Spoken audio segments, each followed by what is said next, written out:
सोने के कटोरिया में दूध भात आवा रूमा खाना भात हो ललना घूमी घूमी यसदा मैया खिया वेली चंदा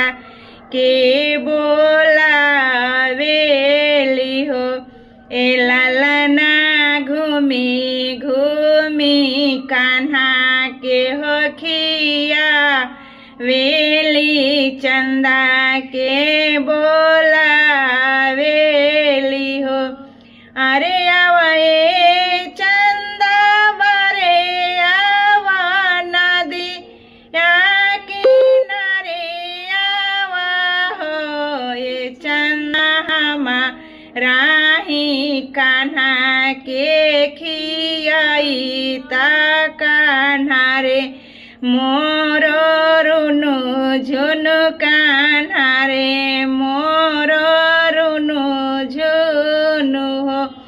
ए चंदा घूमी घूमी कान्हा के हो खियाई तात कान्हा मोरा रुनु झुनु कान्हा